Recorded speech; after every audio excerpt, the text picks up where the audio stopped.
चलिए अब देखते हैं न्यूज ब्लास्ट खबरें। तो नीतीश कुमार ने दिल्ली में जेडीयू सांसदों की बैठक बुलाई। अपने सरकारी आवास पर नवनिर्वाचित सांसदों के साथ बैठक करेंगे और बैठक के बाद सभी जेडीयू सांसद के साथ एनडीए की बैठक में शामिल होंगे।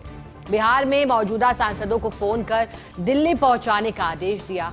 आज देर शाम को हो सकती है बैठक, ऐसा माना जा रहा है, क्योंकि नीतीश कुमार ने दिल्ली में जेडीयू सांसदों की यानी कि जनता दल यूनाइटेड के जो भी साथी सांसद हैं उनकी बैठक बुलाई है।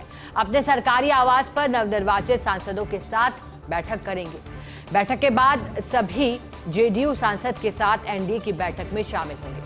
बिहार में मौजूद सांसदों को फोन कर दिल्ली पहुंचने का आदेश दिया। आज देर शाम को हो सकती है बैठक।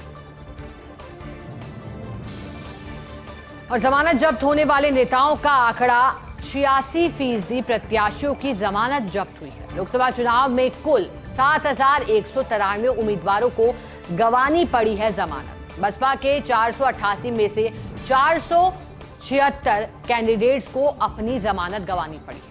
इसके बाद सीपीएम के 52 में से 30 प्रत्याशियों को जमानत जब्त हो गई है। टीएमसी के 48 में से 5, कांग्रेस के 328 में से 26 प्रत्याशियों की जमानत जब्त हुई है। वहीं भाजपा के 441 में से 27 कैंडिडेट्स को अपनी जमानत गंवानी पड़ी। और ये बड़ी जानकारी, क्योंकि लोकतंत्र के उत्सव और इस उत्सव में जो प्रत्याशी खड़े हुए थे, कुछ ऐसे भी हैं जिनकी जमानत जब्त हो गई है। वो आंकड़ा हम आपको बता रहे हैं, 86% प्रत्याशियों की जमानत करीब जब्त हुई है।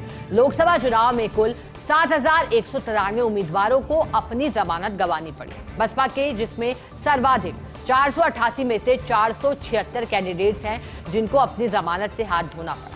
इसके बाद सीपीएम के 52 में से 30 प्रत्याशियों की जमानत जब्त हुई है, जबकि टीएमसी के 48 में से 5, कांग्रेस के 328 में से 26 प्रत्याशियों की जमानत जब्त हुई है। वहीं भारतीय जनता पार्टी के भी 441 में से 27 कैंडिडेट्स ऐसे हैं जिन्हें अपनी जमानत को गंवाना पड़ा है।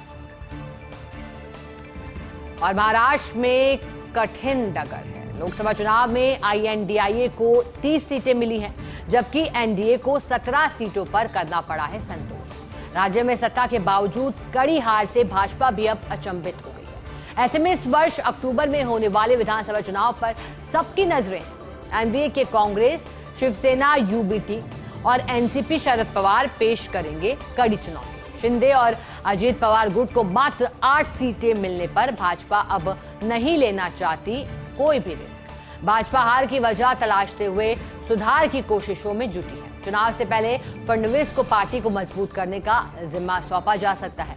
नतीजों के बाद संभव है कि भाजपा अब शिंदे अजीत पवार गुट ज्यादा सीटें नहीं दे, लेकिन शिंदे और अजीत गुट मांग सकते हैं ज्यादा सीटें। ऐसे में विधानसभा चुनाव से पहले सीट बंटवारे पर भी पेच फंस सकता है। और फिर एक बार दाव नाम जिसका जिक्र हो रहा है वो है देवेंद्र फडणवीस। हालांकि कल जब हार को लेकर जिम्मेदारी उन्होंने ली थी तो फिर उन्होंने कहा था इस्तीफे की पेशकश भी उनके द्वारा, और अब फिर से एक बार उनके नाम की चर्चा, क्योंकि महाराष्ट्र में कठिन डगर हो गई है। लोकसभा चुनाव में आईएनडीआईए को 30 सीटें मिली, जबकि 48 सीटें वहां हैं जिसमें से इंडिया को 30, एनडीए को 17 सीटों पर संतोष करना पड़ा।